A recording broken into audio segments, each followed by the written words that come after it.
Hello, Gen Bio. This is Dr. Fry, and I'm here today to introduce the techniques and tools that we are going to use this semester in the lab. And that'll be our first video. And then our second video, which will be listed separately just to keep the times of the videos a little bit shorter, will be on atoms and molecules. So before we get started, I'll just mention that you should be able to get on Canvas and access our course now. Hopefully you've all done that in order to view this video. I'd also like to make sure that you can get access to the syllabus. So you want to click on the syllabus tab and read through that. A couple things I definitely want you to take a look at are the page, I believe it's page 6, where you will find the dates of everything due this semester. So before you come to each lab, you want to read over this section for that lab. You want to view any videos for that lab, which would be then appropriate material that will be covered and addressed in a hands-on manner once you get to lab that week. So be sure to reference the syllabus and to pay attention to the dates of each of our lab meetings, as well as the assignments that you'll be doing this semester. And then lastly, I want to make sure that you can access me if you need me. My email address is cfry@lvc.edu, and that is the best way to get in touch with me. I also will have office hours from 12 to 1 on Tuesdays, so feel free to drop in with any questions, and if you just want to go over material or if you need to review something, please feel free to reach out. Best ways are through email or to visit me in office hours. All right, so before we actually meet in lab for the first week, I want to give you a little bit of an introduction to the lab tools and techniques that we will use throughout the semester. The ones that we're going to cover today are using a pipette, spectrophotometry, making a standard curve, and then just some general guidelines for figure making and how to format your figure appropriately as if you were to submit it for an assignment or to a journal article submission if you were writing a paper, if you were writing a scientific paper. So those are some very helpful tools that you should know, and they're basic things that we're going to start off the lab with this semester. So first things first, we're going to look at a pipette. So for our pipettes, I have one I've taken out of the lab. I stole it. I will return it. But you want to orient yourself to the pipette, and also you want to take a special note, I'm going to try to hold it really close here, of the size of the pipettes. You always want to make sure that you are using the appropriate size pipette for the job that you want to do. So this one, if you can see, it will measure fluids that range between 100 and 1,000 microliters. So that little symbol here is microliters.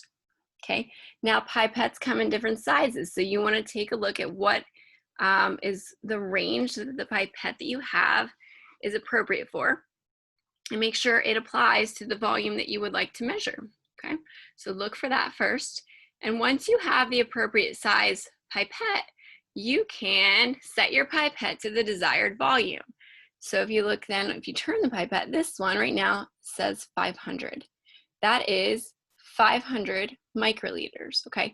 And you can change that by just turning the dial at the top here. So if I rotate the dial, I can change my volume to whatever I need, but say we want 450 microliters. Now we have it set at 450 microliters, okay? So you want to be careful that you're measuring the proper volume, okay? And that you have the proper size pipette for the job, okay? The next thing I want to make a point of is that you always use a pipette tip. This is a pipette tip. You can eject the pipette tip by pushing on this button here. I'm going to show you here.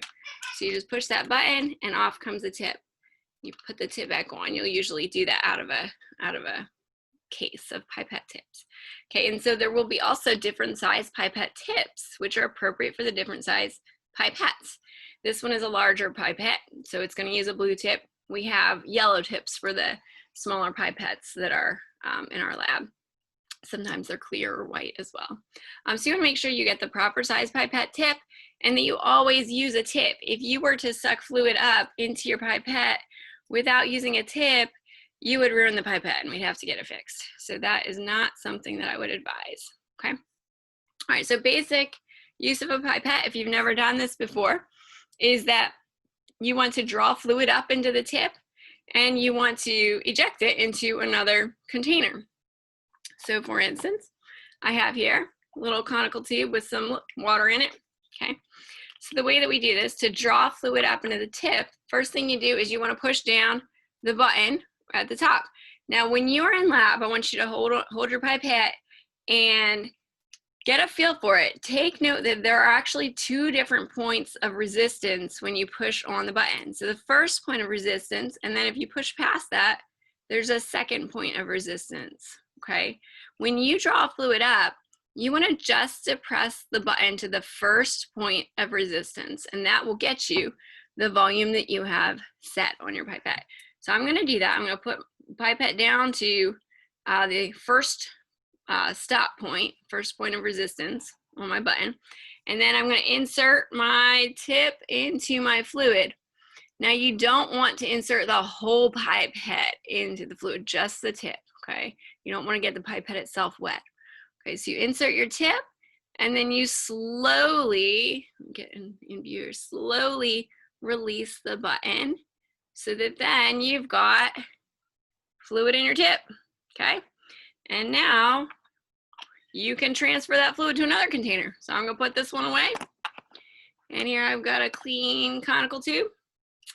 And now to release the fluid, you want to depress the button at the top to the second stop position. That will eject all of your fluid effectively, okay? So now there's none in my tip. Whoopsie, there. None in my tip. It's all in the conical tube, okay? And so that is basic pipette usage. There's two stop positions to draw fluid up. You go to the first one, put your tip in, slowly release the button. And then when you go to your container that you want to put the fluid into, you depress the button down to the second stop position, okay? And then after that, you can remove your tip by pushing the button on the side here, okay? So you remove your tip, and you would use a clean tip then for your next fluid, assuming it's not just water, if it's something else. You don't want to contaminate your solution by putting in a dirty tip, right? Okay, so that's basic pipette usage. Let's move on to our next slide, which addresses spectrophotometry. The spectrophotometer is a tool that we have in lab. You will see that it's connected to our computers in the lab. It's a little box shape.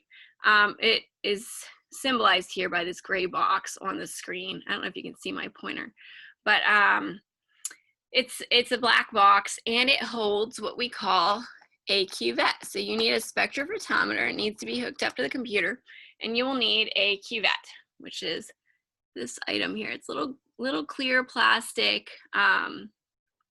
container, okay? And so the spectrophotometer is connected to the computer, and it provides readings about the wavelength of light or the amount of light that is passing through a solution that we will put into our cuvette, okay? So you need the spectrophotometer, you need your fluid that you want to measure the light going through, and you need a cuvette, okay? And so I'll just address a few things about the cuvette. I don't know how well you can see this, but you might be able to see that there's actually different sides to this cuvette. There's also a droplet of water because I used it already, but ignore the droplet of water. You should use a clean cuvette. But there are two different sides to it. So you can see there's a little depression on this side as well as on this side, but this surface here is flat, okay? And this just allows us to have less volume in this particular cuvette. Different cuvettes come in different sizes, so you may not always see that. But for the ones that we're using this week, they will be this size. And so you need to be sure that you properly orient the cuvette into the spectrophotometer. You want the beam of light to pass through the flat side. So you're going to orient the cuvette in the spectrophotometer so that the light will be passing through the flat side, not the depressed side, okay? I'll show you this in lab, but I just wanted to show you now, give you a little introduction, okay? So once you have some fluid in your cuvette, you can put that into the spectrophotometer and conduct readings. And the types of readings that we will use the spectrophotometer for are to assess concentration of the solution, or to assess the different wavelengths of light that a particular solution absorbs or transmits. So as you can see in the picture here, we apply light. We might select for a particular wavelength of light. Like you see in the picture here, we're only allowing through a single wavelength of light to pass through the cuvette, which will then be detected as far as how much light is passing through that cuvette then. And what we can use this tool for is to look for either the range of wavelengths that a solution might absorb, or we can look for the concentration of a particular solution. And we do this by looking at a single wavelength. So for instance, if we had blue dye, we know that it best absorbs light at a wavelength of 630 nanometers. And then red dye we might look at 520 nanometers, green 630, or yellow 425. And then the amount of light that passes through that is going to be a function of the concentration of that solution. So for instance, here I have a few cuvettes that I've already put some green dye in order to just show you that there are different concentrations of this dye. So if you can see that the one here on the left is the least concentrated, and as it gets more concentrated, the dye gets darker, okay? So you can see there's a range of concentrations of my green dye molecule. So they will absorb different amounts of light at, say, 630 nanometers. And this will allow us to quantify, instead of just visualize, the fact that the one has the greatest concentration and the one has the least concentration, okay? So this spectrophotometry, we use it a couple times during the course of the semester, but the first thing we're going to do with it is to use it to assess concentration of protein. It can also be used to assess concentrations of other things, but one of the most useful purposes for spectrophotometry is to get a feel for how much protein you have in solution, okay? So that's one of the first things we're going to do with our spectrophotometry. Okay, so let's move on to our next slide. And before we can actually answer the concentration of a protein in solution that we don't know how much is there, before we can answer that, we need to create what's called a standard curve. And a standard curve is basically, the purpose is to approximate the concentration of a solution that we don't know how much is there, okay? That's the purpose. To get to that point, first though, we have to create a graph that compares the absorbance values on the y-axis here to the concentrations of proteins that we do know the concentration of. So we're going to create samples. We usually use a protein called BSA, bovine serum albumin, and we create different concentrations of that protein. And then we stick those in our cuvette, put that in the spectrophotometer, and create and read the absorbance of each of those solutions. And then we create a graph where we just graph on the x-axis, the protein concentration, and on the y-axis, whatever the spectrophotometer puts out as the absorbance value for that particular concentration of our protein. Okay, and so then after we create our graph, we insert what's called a trend line, and that will sort of connect the dots of our various concentrations of protein. So say we had a sample that was about 4 micrograms per microliter, or excuse me, that's about 2.75, maybe 2.75 micrograms per microliter of, say, bovine serum albumin. And we got an absorbance reading then of about 0.18. I'm just sort of eyeballing it here. And then we plot that on our graph and so forth and so on for each of the different concentrations of our protein.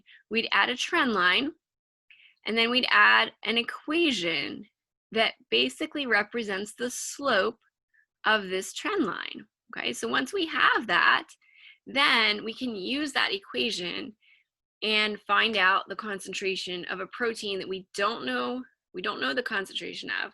We can put that into our spectrophotometer, get an absorbance value, and plug that value into our slope equation. Okay, so what you will do in lab is you'll create this graph, this standard curve, and then I'll give you a protein that you don't know the concentration of. You'll read that, get an absorbance value, and then plug that number, the absorbance value, in for Y. Okay, and remember, Y is where our absorbance readings are on our graph, the Y axis. Okay, so you'll plug that value in for Y and then solve for X. Okay, X will give you the concentration of that protein. Okay, so that's a very helpful tool then. Then once you have your standard curve, you can get the concentrations of whatever protein you have, and that helps you to know how much to use in an experiment down the road. Okay, so that's a standard curve. And lastly, before we wrap up this video, I wanted to address proper figure making. So we, throughout the semester, will probably have you make a lot of graphs or figures. Okay, so this slide here will address proper figure format. Okay, so when you're making a graph, you want to make sure you have your axis labels entered in.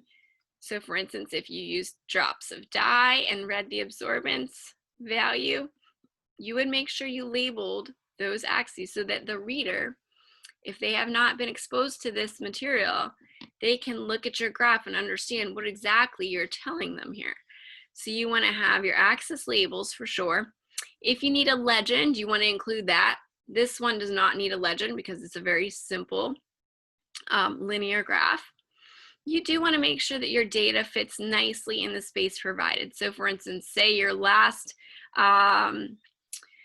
container that you put in the spectrophotometer only had 3 drops of dye, but your axis, your y-axis went up to 4.5, you're kind of wasting a lot of space there. So you don't really want to do that. You want to keep, you know, the material, the data, nicely in the space provided and fix your axes so that they represent what you want them to, what you want the reader to focus on.